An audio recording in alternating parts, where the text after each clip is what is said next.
Assalamualaikum warahmatullahi wabarakatuh. Halo teman-teman, perkenalkan, nama saya Siti Farah Arzata Meaza, NPM 0521-20041, dari jurusan Perencanaan Wilayah dan Kota, Fakultas Teknik Universitas Pakuan. Pada kesempatan kali ini, saya ingin mempresentasikan artikel ilmiah yang telah saya buat tentang penurunan tanah serta kenaikan muka air laut di Jakarta Utara dan Kepulauan Seribu. Indonesia merupakan negara dengan garis pantai terpanjang keempat di dunia, dengan garis pantai sepanjang 95.181 km. Penduduknya berkawasan di sekitar pantai dengan radius 50 km dari garis pantai. Tren pembangunan banyak dilakukan di wilayah ini untuk meningkatkan sektor ekonomi. Di saat yang bersamaan, pemakaian teknologi dalam pembangunan yang kurang ramah lingkungan memberikan pengaruh terhadap lingkungan yang buruk. Hampir seluruh wilayah di Jakarta Utara mengalami penurunan tanah oleh penggunaan air tanah atau land subsidence. Menurut hasil pengukuran Badan Geologi, penurunan permukaan tanah di Jakarta mencapai 12 cm per tahun. Ketinggian tanahnya cenderung lebih menurun dibandingkan dengan ketinggian tanah lain bagian kota Jakarta. Penurunan tanah ini dapat menyebabkan air laut masuk ke wilayah utara dan menenggelami kawasan di sana. Adapun penyebab terbesar penurunan tanah yaitu penggunaan air tanah atau land subsidence, geotektonik, pembebanan akibat pembangunan, dan konsolidasi alami. Adanya pemanasan global yang telah terjadi hampir di seluruh dunia memperparah kondisi ini.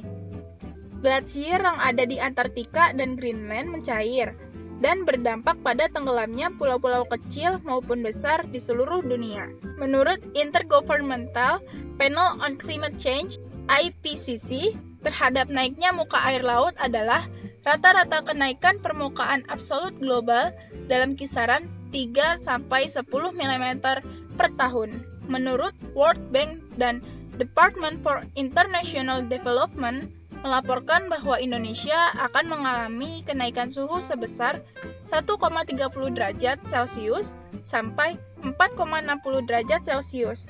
Dan dalam kurun waktu kurang lebih 100 tahun, terjadi kenaikan muka air laut mencapai 20-25 cm.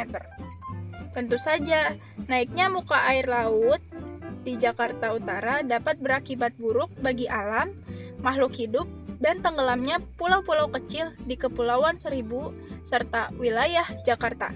Berdasarkan survei yang dilakukan oleh Muhammad Ramdan dan kawan-kawan, yaitu beberapa pulau yang terdapat di Teluk Jakarta telah berada pada kedalaman 6-12 meter di bawah permukaan laut, seperti Pulau Nirwana, Pulau Tala, Pulau Nusi, Pulau Ubi, dan Pulau Dapur.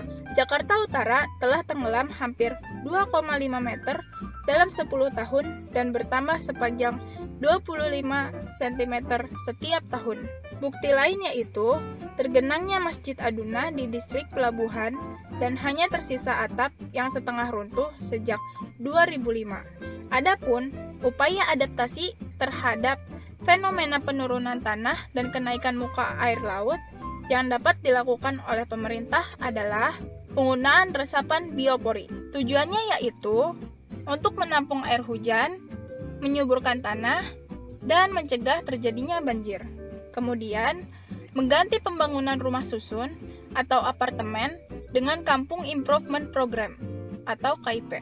Tujuannya memperbaiki kondisi lingkungan perkampungan di dalam kota yang kumuh dan tidak sehat menjadi kondisi perumahan dan prasarana fisik lingkungan yang sehat, aman, dan nyaman bagi penduduk. KIP ini dilakukan karena masih banyak pemukiman kumuh di Jakarta Utara.